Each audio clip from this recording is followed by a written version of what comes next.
नमस्कार and welcome to Bharat affairs. Recently Turkey news में इसलिए भी था क्योंकि दिल्ली ब्लास्ट का जो कनेक्शन है वो टर्की से भी देखने को मिल रहा था और इसको लेकर भारत की तरफ से रिस्पांस भी आता है कि टर्की अब पाकिस्तान के बाद में दूसरा रेडिकलाइजेशन सेंटर बन चुका है। लेकिन टर्की ने इसी के रिस्पांस में यहाँ पर भारत डिलीवर करने वाली जो अपाचे हेलीकॉप्टर्स है इसे यहाँ पर ब्लॉक कर दिया। आप यहाँ पर देख पाएंगे इसके रिगार्डिंग जो आर्टिकल्स है, Turkey blocks AH-64E Apache helicopter delivery to India. Even की इस पर एक दो आर्टिकल्स नहीं, इस पर आप मल्टीपल्स आर्टिकल्स देख पाएंगे जहां साफ साफ ये बातें लिखी जा रही है कि पाकिस्तान का क्लोज फ्रेंड्स वो इंडिया डिलीवर करने वाली अपाचे हेलीकॉप्टर्स को अब ये ब्लॉक कर चुका है। अब बेसिकली यहाँ पर पूरा मामला क्या है, क्यों यहाँ पर टर्की ने ब्लॉक किया है? वैसे तो टर्की ने हमेशा से इंडिया के अगेंस्ट में और पाकिस्तान के सपोर्ट में यहाँ पर स्टैंड लेता रहा है, लेकिन इस स्टेप के बाद में ये भी कहा जा रहा है कि टर्की जो है इससे यूएस को भी एक सिग्नल देना चाह रहा है। ये तो हम लोग बात करेंगे, लेकिन इसके बाद में भारत क्या रिस्पॉन्स कर सकता है, ये तमाम चीजें हम लोग इस वीडियो में डिटेल से बात करने वाले हैं। सो बात करते हैं शुरुआत से।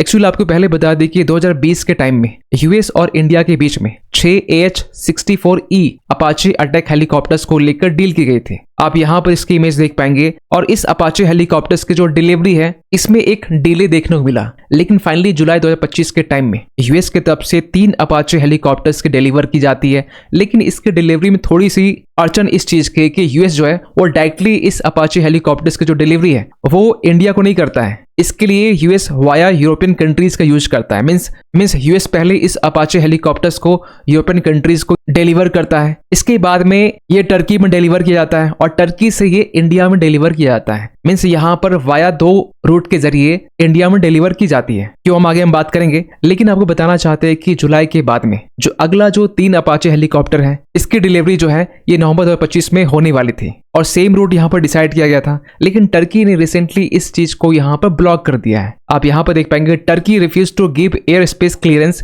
For the India bound military cargo aircraft. यहाँ पर भी आप देख पाएंगे जो किवा स्पोर्टर है, किवा जो कि एक सर्टिफिकेशन कंपनी है, ये जर्मनी के लीपजिग से किवा तक ये पहुंच चुका था और किवा से बस इसे डिलीवर करना था टर्की में और टर्की से इंडिया होना था, लेकिन टर्की ने साफ साफ मना कर दिया। लेकिन सवाल पहले ये निकल के आता है कि जो एयर स्पेस है ये इतना इंपॉर्टेंट क्यों हो जाता है। देखिए जो लार्ज मिलिट्री कार्गो प्लेन्स होते हैं ना, फॉर एग्जांपल कि AN-124 जैसे जो एयरक्राफ्ट है, उनके लिए एक direct safe and fuel efficient routes की रिक्वायरमेंट होती है और यूएस इसके पहले भी वाया यूरोपियन कंट्रीज के जरिए इंडिया को एयरक्राफ्ट हो या फिर इंजन्स हो वो डिलीवर करता रहा है। लेकिन सवाल निकल के आता है कि क्या यहाँ पर एक ही रूट है जिससे यूएस अपने अपाचे हेलीकॉप्टर्स को इंडिया को डिलीवर कर सकता है, क्योंकि इसके अलावा और भी रूट्स तो है। तो इसको लेकर यहाँ पर यह कहा जा रहा है कि रीरूट करने में यहाँ पर थाउजेंड्स ऑफ किलोमीटर्स की यहाँ पर चेंजेस हमें देखने को मिल सकता है। इतना नहीं, यहाँ पर यह भी कहा जा रहा है कि कभी कभी रीरूटिंग करना ये फिजिबल नहीं होता है, क्योंकि इसके लिए भी आपको परमिशंस की रिक्वायरमेंट होती है, टाइम टेकन भी हो सकता है, इसमें एक्स्ट्रा कॉस्ट भी लग सकते हैं, सेफ्टी का भी इशू होता है और पूरी चीज को प्लानिंग करना, ये तमाम चीजें काफी कॉम्प्लिकेटेड होता है। इसी कारण यहाँ पर यह भी कहा जा रहा है कि रीरूटिंग जो है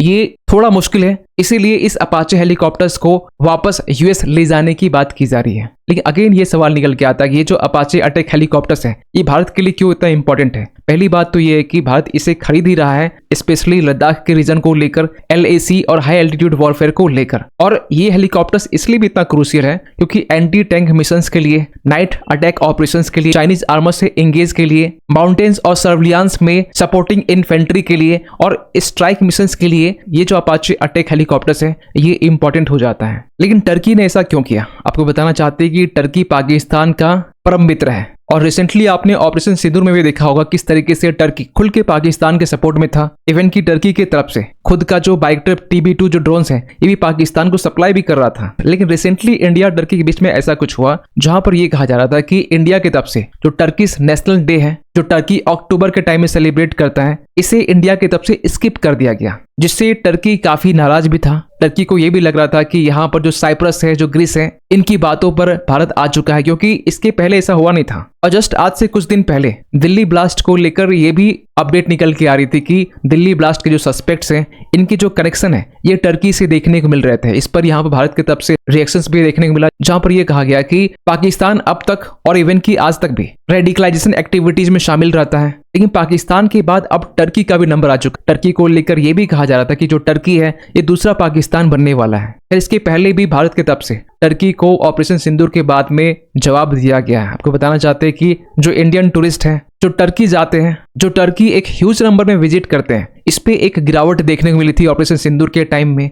इतना ही नहीं, इसी साल मई के महीने में भी भारत सरकार की तरफ से टर्किश ग्राउंड हैंडलिंग जो फर्म है, जो कंपनीज है, सेलिबी एयरपोर्ट सर्विसेज, इसे यहाँ पर बैन कर दिया गया था। और उसी मंथ ये भी अपडेट निकल के आ रहा था कि बॉयकॉट टर्की को लेकर की जो फ्लिपकार्ट जैसे जो कंपनीज है, फ्लिपकार्ट जैसे जो ई कॉमर्स कंपनीज है, मिंत्रा है, रिलायंस का जो एजियो है, ये टर्किश ब्रांड को सेल करने से मना कर दिए थे कि हम अपनी ई कॉमर्स कंपनीज में टर्किश ब्रांड को लिस्ट नहीं करने वाले, जिसमें से काफी से टर्किश ब्रांड कंपनी शामिल थे, जैसे कि ट्रेंडयोल हो गया, मावी हो गया, इवन कि आप लोगों ने इनका नाम सुना भी होगा। और जुलाई के टाइम में टर्किश मीडिया की तरफ से ये भी अपडेट निकल के आ रहा था कि भारत ने साइप्रस को ब्राह्मोस क्रूज मिसाइल्स का ऑफर भी किया है। जब पीएम मोदी की तरफ से साइप्रस विजिट की गई थी, उसी टाइम में टर्किश मीडिया ने यह दावा किया था। खैर, इसको लेकर भारत सरकार की तरफ से कोई भी अपडेट तो नहीं दिया गया, लेकिन टर्किश जो मीडिया है उस वक्त काफी परेशान भी थी। ओनली टर्की ही नहीं, पाकिस्तान के साथ में ऑपरेशन सिंदूर के दौरान में अजरबैजान जो कंट्री है, ये भी पाकिस्तान के साथ में ही खड़ा था। और इसी को लेकर रिसेंटली ये भी अपडेट निकल के आ रहा था कि जो आर्मेनिया है, जो कि आर्मेनिया अजरबैजान के बीच में एक लंबे टाइम से नागोर्नो काराबाख को लेकर एक टेंशन देखने मिलता है, जिसको लेकर रिसेंटली ट्रम्प की तरफ से एक पीस एग्रीमेंट भी करवाया गया, जिसपे यहाँ पर नागोर्नो काराबाख को अजरबैजान को यहाँ पर दे दिया गया है। तो उसी आर्मेनिया को लेकर रिसेंटली ये अपडेट निकल के आया कि जो आर्मेनिया है, ये भारत से सुखोई 30 जो फाइटर जेट है, इसे परचेज करने वाला है। और ये जो टोटल डील है, ये $3 बिलियन की होने वाली है। इस पर हमने एक वीडियो अलग से बनाया था, जहां हमने ये भी कहा कि ये अब तक का भारत के लिए सबसे बड़ा डिफेंस डील है, क्योंकि इसके पहले हमने आर्मेनिया को आकाश बेचा, फिलीपींस से ब्राह्मोस को लेकर डील हुआ, लेकिन $3 बिलियन की डील अब तक नहीं हुई थी। इवन कि पिछले ही मंथ 31 अक्टूबर के आसपास में ये भी अपडेट निकल के आ रहा था कि जो आर्मेनिया है, मल्टी बिलियन डिफेंस डील को अब फाइनलाइज भी करने वाला है। बट यहाँ पर टर्की की तरफ से एयर स्पेस सर्टिफिकेशंस के लिए मना करना, इसके जरिए टर्की यूएस को भी एक सिग्नल देना चाहता है, क्योंकि आपको बता दें कि टर्की जो है वो नाटो का भी एक मेंबर है। और कभी कभी ये भी बातें निकल के आती है कि जो टर्की है, ये नाटो के डिस्कशन से बाहर ही रहता है, क्योंकि रिसेंटली टर्की का जो इंटरेस्ट है,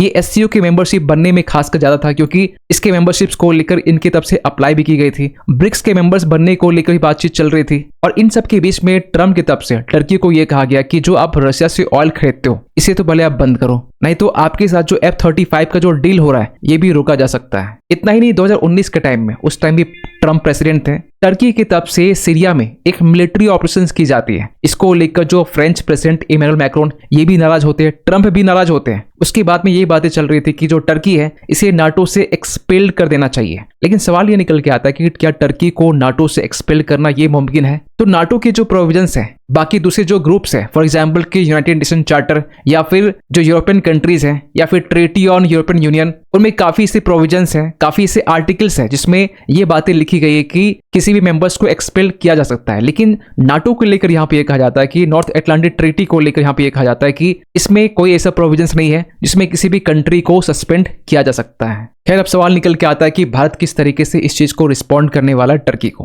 पहली बात तो ये कि जिस तरीके से 3 अपाचे हेलीकॉप्टर्स फिलहाल अभी डिलीवरी करनी बाकी है, इसके लिए भारत यूएस को भी प्रेशर कर सकता है। दूसरा ऑप्शन यहाँ पर निकल के आता है कि जो रूट पहले यहाँ पर यूज किया जा रहा था, अब यहाँ पर कोई नई डिलीवरी रूट यहाँ पर चूज करने की जरूरत है। कहा तो ये भी जा रहा है कि यूएस से डायरेक्टली यहाँ पर मेडिटेरेनियन सी होते हुए इजिप्ट में, इजिप्ट से होते हुए जो ओमान है, और ओमान से होते हुए यहाँ पर इंडिया में डिलीवर किया जा सकता है, जैसे कि इजिप्ट, रेड सी, ओमान और इंडिया के जरिए। दूसरा यहाँ ऑप्शन निकल के आता है कि अगर यूरोपियन कंट्रीज के जरिए ही करना है डिलीवरी, तो यूरोपियन कंट्रीज से होते हुए जो सेंट्रल एशिया है, उसमें खासकर जो कजाकिस्तान है, जो तुर्कमेनिस्तान है, इनका यूज करते हुए इंडिया में डिलीवर किया जा सकता है। खैर, इसके अलावा यहाँ पर किस तरीके से टर्की को रिस्पॉन्स किया जा सकता है? पहली बात तो यहाँ पर यह कि टर्की के रिलेशंस को डाउनग्रेड करने के लिए जो टर्किश कंपनीज है, इनके ऊपर जो रिलायंस है, ये हमें कम करने की जरूरत है। जो इनके साथ जो टेंडर है, इसे भी कैंसिल करने की जरूरत है। इतना ही नहीं, यहाँ पर जो टर्की के जो राइवल कंट्रीज, चाहे ग्रीस हो, चाहे फिर अजरबैजान के लिए आर्मेनिया हो, या फिर साइप्रस हो, इन्हें सपोर्ट करने की जरूरत है। इसके बाद में टर्की को हम लोग रीजनल फोरम्स में इग्नोर भी कर सकते हैं। इसके साथ साथ भारत जो है अपनी डोमेस्टिक हेलीकॉप्टर्स प्रोडक्शंस को बूस्ट भी कर सकता है। इसके लिए भारत का खुद का यहाँ पर जो लाइट कॉम्बैट हेलीकॉप्टर प्रचंड है, इस पर काम करने की जरूरत है।